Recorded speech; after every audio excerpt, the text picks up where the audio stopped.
우리 옆 사람에게 한번 인사하도록 하겠습니다. 하나님께서 당신의 기도에 응답하실 것입니다. 2023년도 본격적으로 이제 하반기에 접어들면서 정말 이제 우리가 기도의 응답을 받아야 될 시기가 다가오고 있습니다. 물론 하나님께서는 1년 365일 우리를 굽어 살피시사 우리의 기도에 응답해 주시는 분이시지만 또 우리 인간의 생애의 리듬에 맞추어서 또 연말이 갈수록 하나님께서 그동안 이렇게 수요 기도회에 특별히 어떤 이벤트 뭐 그런 것이 없더라도 이 자리에 나와서 항상 기도의 자리를 지키고 또 하나님 아버지 앞에 내 진실된 마음으로 기도를 올려드리고 또 꾸준히 이렇게 기도하러 나온 모든 분들에게 기도의 응답이 있는 연말이 되기를 주님의 이름으로 소망합니다. 우리는 이번 주 주일에 로마서 8장을 가지고 그 사랑이라는 제목으로 함께 말씀을 나누었습니다. 그래서 율법주의적 사고가 무엇인지 또 그 모든 것을 뒤덮는 하나님의 조건 없는 은혜가 무엇인지 함께 나누었는데요. 우리의 신앙에 있어서 가장 먼저 되어야 할 것이 있다면 바로 은혜다라는 것이죠. 그래서 이 은혜를 받은 사람은요, 우리가 소위 말하는 칼빈의 5대 강령이라고 하는 튤립 교리라는 게 있습니다. 은혜를 받은 사람은 이 튤립 교리도요, 마음에 다르게 다가올 수밖에 없는 거예요. 이 5대 교리가 뭐냐? 첫 번째가 바로 전적 부패입니다. 전적으로 부패한 인간에게 하나님은 어떻게 하셨냐? 무조건적인 선택을 하셨다라는 게 두 번째입니다. 그리고 세 번째는 그 무조건적인 선택의 은혜를 어떻게 해주셨냐? 제한적으로 주셨다. 제한 속죄. 특별히 몇 사람만 주셨다라는 거죠. 근데 그 은혜를 우리가 거부할 수 없는 은혜로, 불가항력적인 은혜로 우리에게 주셨다. 얼마나 감동적이고 은혜로운 소식이고 이야기입니까? 그리고 그 불가항력적인 은혜를 주실 뿐만 아니라 그것을 우리가 지키고 가지고 끝까지 인내하여 성화되고 영화될 수 있도록 하나님께서 견인하도록 하신다 라는 것이 바로 칼빈의 5대 강령입니다. 그래서 은혜 받은 사람은요, 그런 것들도 이제는 정말 눈물로 다시 한번 내 마음에 되새기고 다가온다라는 것이죠. 오늘은 우리 창세기 36장의 말씀을 내게 임한 불공평이라는 제목으로 우리가 함께 나누어 보려고 합니다. 우리 한번 따라하겠습니다. 내게 임한 불공평. 내게 임한 불공평. 불공평이라는 이 단어는요, 우리에게 어떤 뉘앙스로 여러분 다가옵니까? 부정적인 뉘앙스죠. 불공평이라는 거는 부정적인 뉘앙스를 우리에게 가지고 항상 다가옵니다. 근데 하지만 제가 질문을 한번 바꿔서 드려보겠습니다.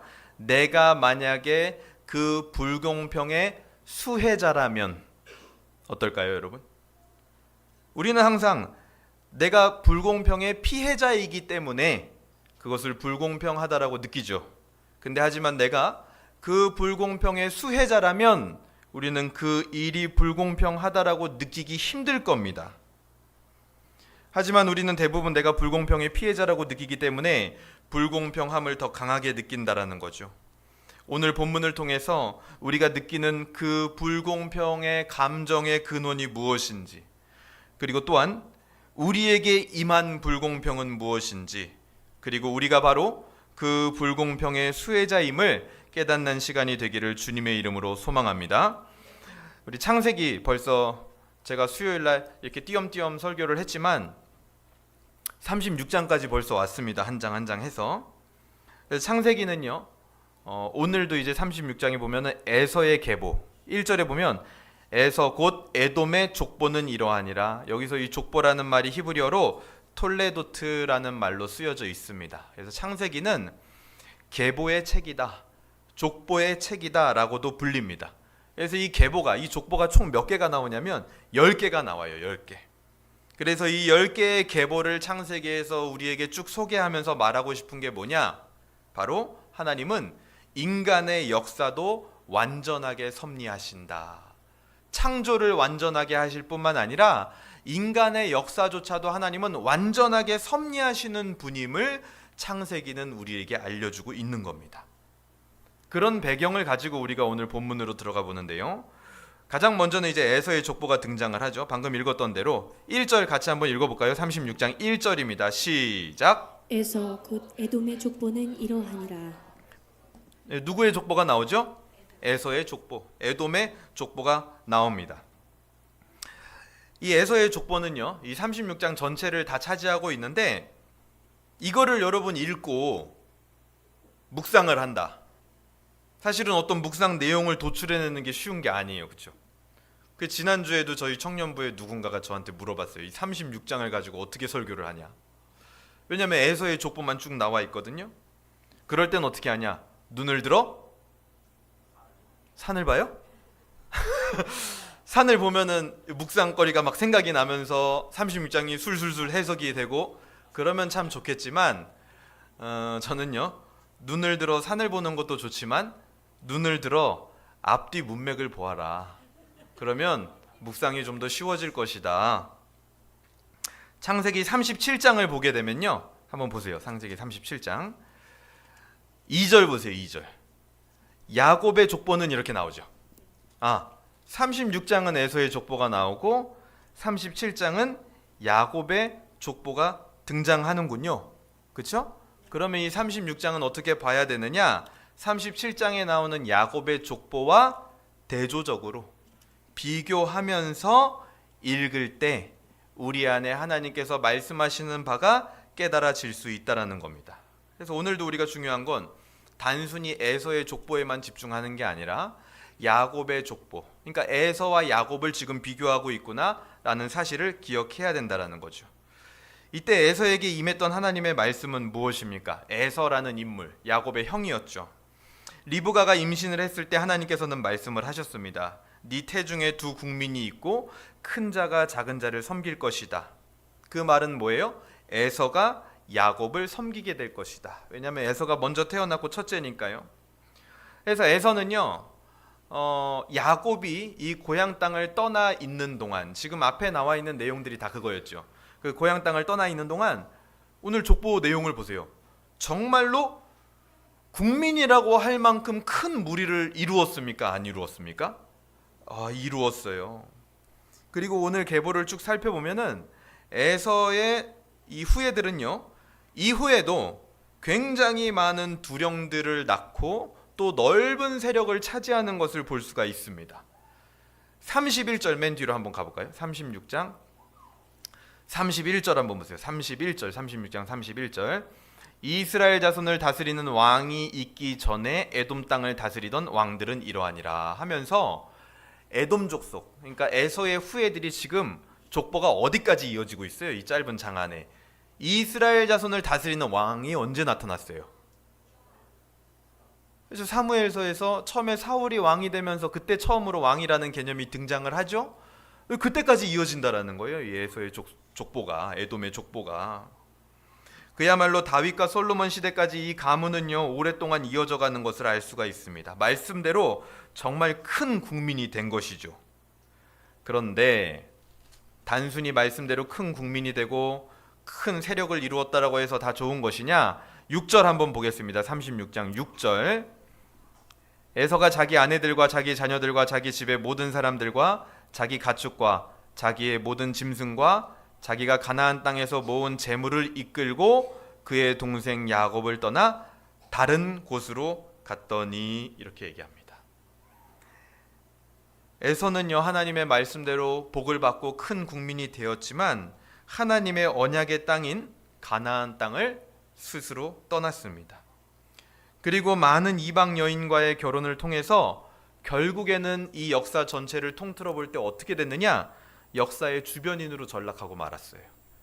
큰 국민을 이루었지만, 소위 말해서 성공했지만 역사의 주변인이 되었다라는 겁니다. 이것조차 근데 하나님의 말씀대로 된 거죠, 지금. 근데 이런 에서와는 비교되는 야곱의 집안을 우리는 다시 한번 상기를 해봐야 됩니다. 에서는 이렇게 성공했어요. 큰 국민을 이뤘어요. 근데 하지만 반면에 야곱은요, 지금까지 오기까지도 정말 힘든 시간을 보냈습니다. 이 창세기 36장까지 오기까지도 너무나 어려운 시간들을 많이 보냈어요. 그리고 앞으로도 이 야곱의 여정은요, 쉽지 않은 여정이라는 것을 우리는 알고 있습니다. 그렇죠? 성경을 읽었기 때문에. 지금 야곱의 문제가 다 해결된 게 아니에요. 앞으로도요, 이 야곱은 요셉이 죽는 일도 겪을 것이고 유다가 집을 나가는 일도 겪을 것이고 집안에 기근이 찾아와 먹을 양식이 없는 일들도 겪게 될 것입니다. 그럼에도 불구하고 야곱 족속은 에서와의 딱 하나 차이가 있다면 뭐냐? 끝끝내 하나님의 언약의 땅에 남았다라는 것입니다. 그리고 언약 자손들과 가정을 이루어서 후손을 이어갑니다. 이것은 야곱이 잘났기 때문이 아니죠. 에서랑 똑같습니다. 하나님의 은혜고 하나님의 말씀대로 지금 되어져 가고 있는 겁니다. 에서는요, 창세기 36장 전체를 기록할 만큼 후손이 풍성하고 세력이 강대해도 사실은 이 36장 딱 한 장에 걸쳐서 끝나요. 더 이상 에서 얘기가 뭐 등장할 필요도 없고 나오지도 않습니다. 하지만 약해 보여도 결국 하나님의 은혜에 동참하는 야곱의 계보는요, 창세기가 끝날 때까지 계속해서 이어집니다. 그 말은 뭐예요? 결국 성경, 하나님의 시선은 누구에게 머무르고 있다? 야곱에게 머무르고 있다라는 거예요. 하나님의 은혜와 긍휼은 야곱에게 있다라는 겁니다. 비록 우리가 내가 보여지는 재산과 어떤 일에 있어서 에서와 같이 성공적으로 보이지 않을 수도 있습니다. 하지만 그렇다 해도 이 야곱에게 있었던 하나님의 은혜가 우리에게 있다면 그 사람이 바로 하나님께서 집중하고 있는 사람이다라는 사실을 잊지 마시길 바랍니다. 에서의 성공한 인생과 야곱의 고생하는 인생 중 결국 야곱의 인생이 더 복받은 인생으로 우리 눈에 만약에 이 성경을 읽을 때 그렇게 보여진다면 여러분 그렇게 믿어지나요? 여러분 만약에 야곱의 인생이 더 복받은 인생으로 느껴진다면 겉모습은 좀 초라할지라도 그렇게 느껴진다면 그렇게 느껴지는 우리는 오늘날 소망이 있다라고 얘기할 수 있습니다. 오늘 우리도 에서와 야곱의 구도와 같은 세상의 문화 속에서 살아가고 있습니다. 신앙과 상관없이 성공하고 잘 사는 사람들이 이 세상에는 매우 많아요. 요즘 시대에 잘 산다라는 게 뭡니까, 여러분? 그냥 근심 걱정 없이 적당히 쓸만한 돈이 있고 또 굳이 내가 사치를 하지 않더라도 내가 적당히 행복할 만큼 욕심 없이 사는 사람들을 우리는 잘 산다라고 요즘은 이야기를 하는 것 같습니다. 잘 사는 사람들을 보고 있자면 궁금하죠? 어떻게 저렇게 잘 살게 됐는가? 저렇게 저 사람은 왜 이렇게 여유가 있게 살고 있는가?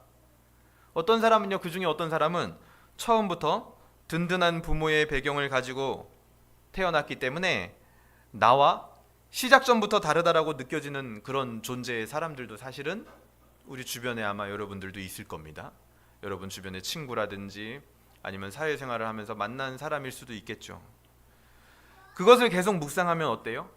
한없이 이 세상이 불공평하게 느껴지기도 하고 굉장히 위축이 됩니다.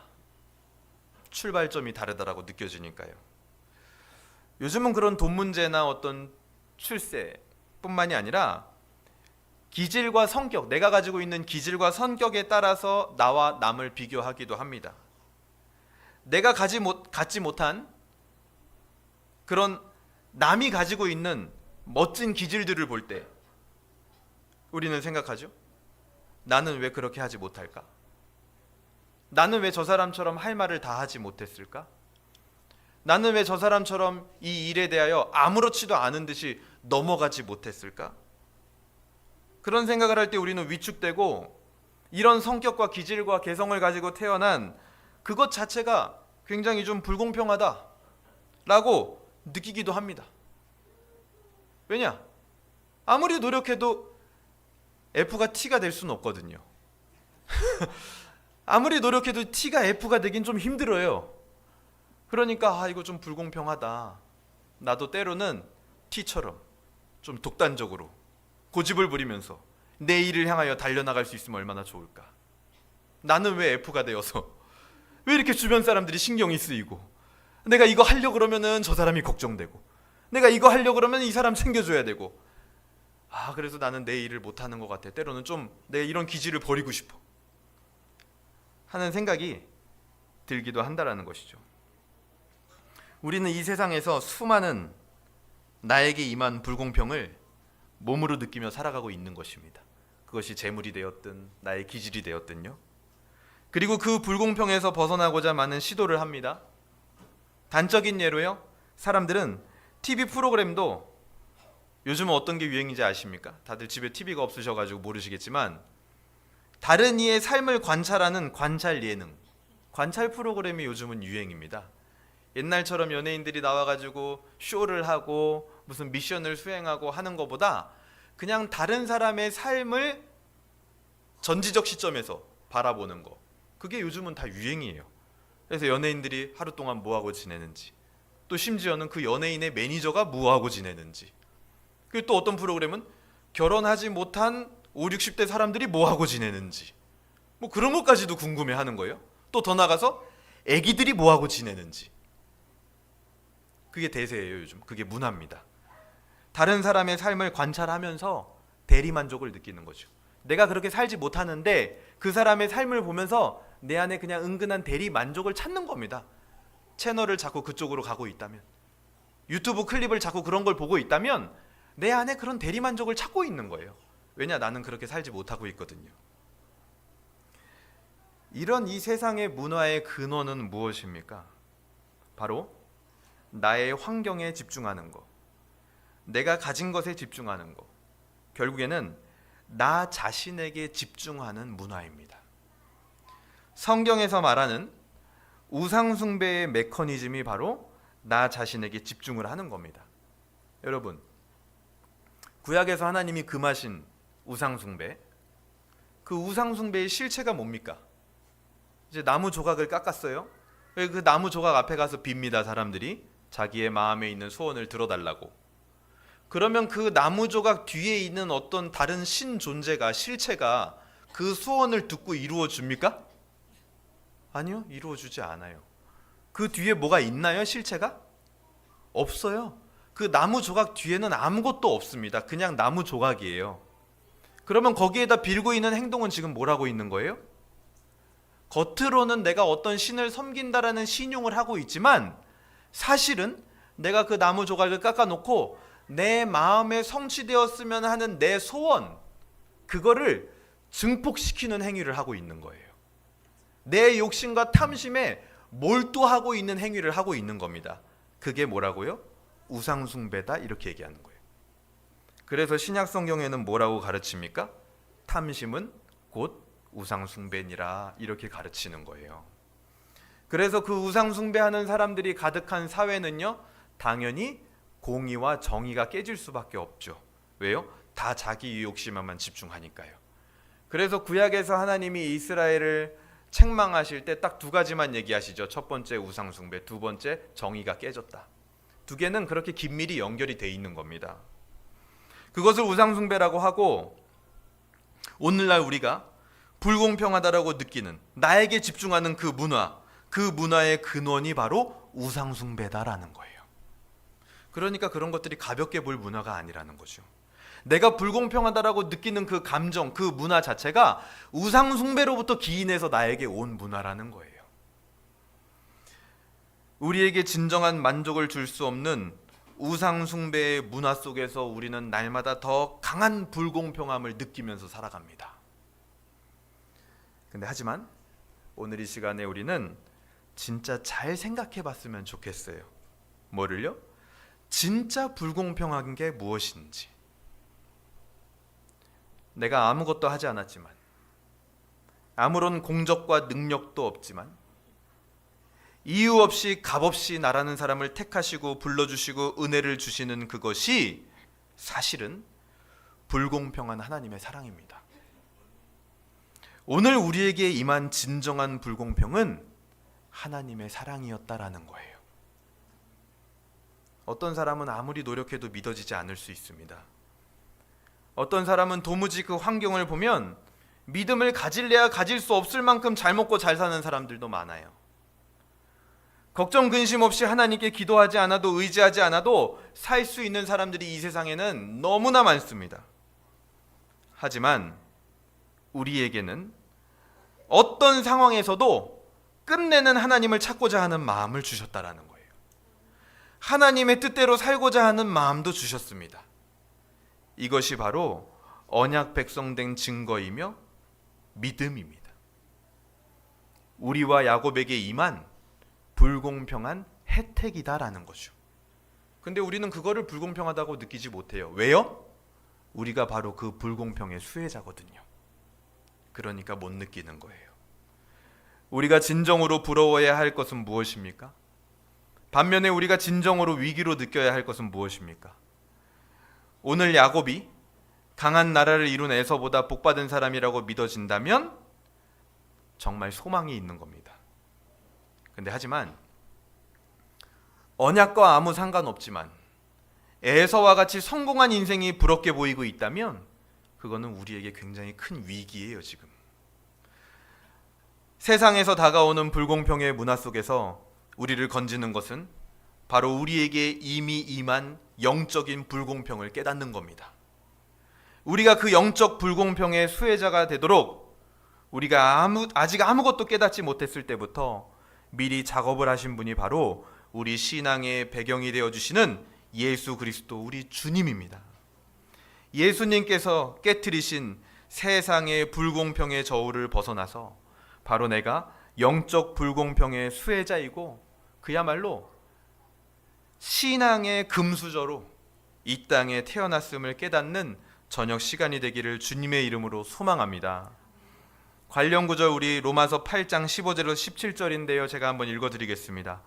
너희는 다시 무서워하는 종의 영을 받지 아니하고 양자의 영을 받았다. 갑자기 하나님의 양자가 된대요. 이거보다 불공평한 게 어디 있습니까, 여러분? 양자의 영을 받았으므로 우리가 아빠, 아버지라고 부르짖느니라. 하나님을 아버지라고 부를 수 있게 되는 그 수혜자, 그 혜택을 받은 게 바로 우리예요. 우리가 한 것이 없지만 그게 진짜 불공평이에요. 성령이 친히 우리의 영과 더불어 우리가 하나님의 자녀인 것을 증언하신다. 성령께서 우리의 증언자가 되어주십니다. 그것만큼 불공평한 게 이 세상에 어디 있어요? 자녀이면 또한 상속자 곧 하나님의 상속자다.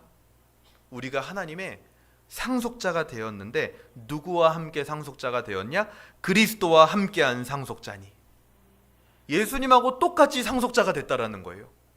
정말 불공평한 일이죠. 그와 함께 영광을 받기 위하여 고난도 함께 받아야 할 것이니라. 양자된 것, 하나님이 아버지 된 것, 성령께서 증언해 주시는 것, 그리스도와 함께 상속자가 된 것, 이거는요 사실은 어떻게 보면 사실 다 반칙입니다. 우리가 한 게 뭐가 있다고요? 우리가 한 게 아무것도 없이 우리에게 임한 불공평의 혜택인 거예요. 근데 우리가 그 수혜자이기 때문에 이게 불공평한지 모르고 있는 거예요.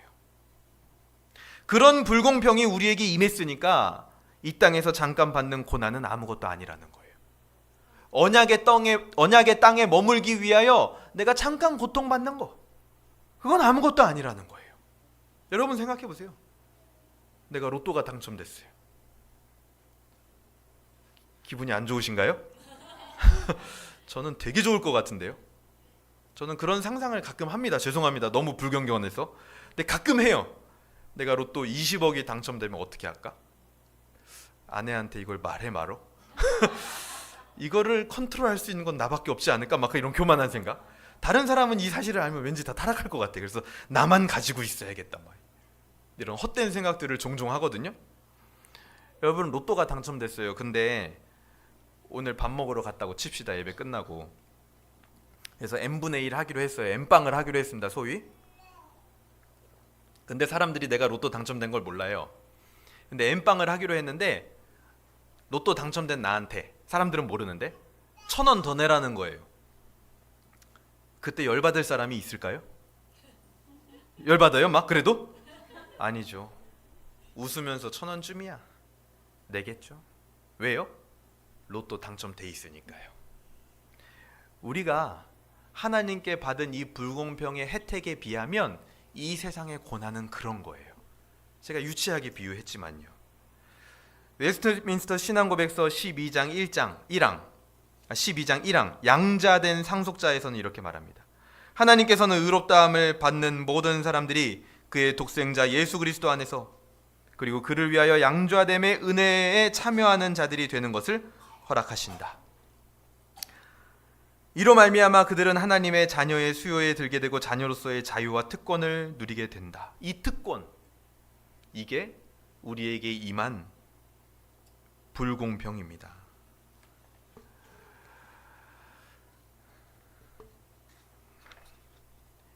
이 사실은요, 어떤 면에서는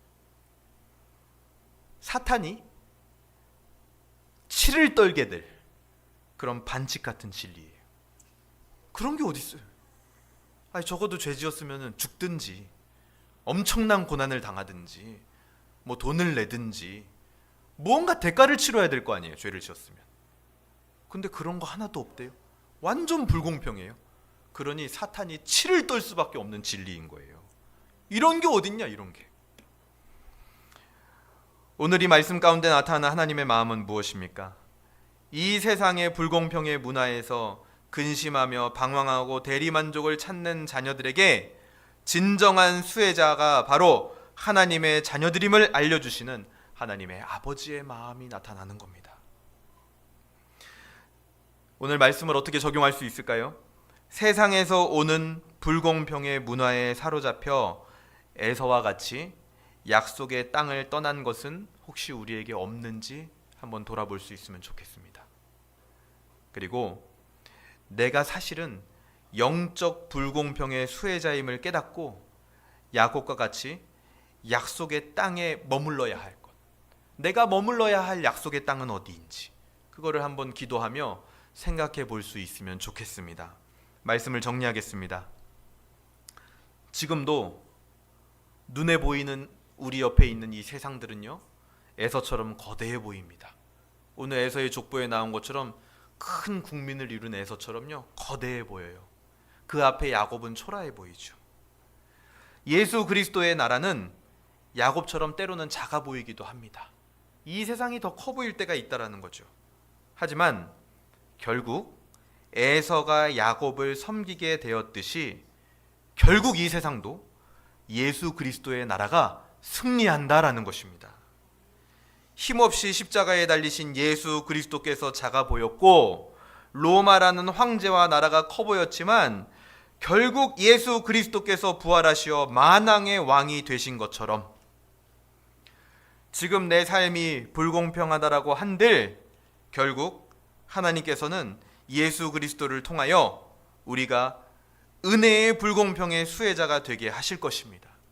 그때까지 약속의 땅에 머무는 저와 여러분이 되기를 주님의 이름으로 소망합니다.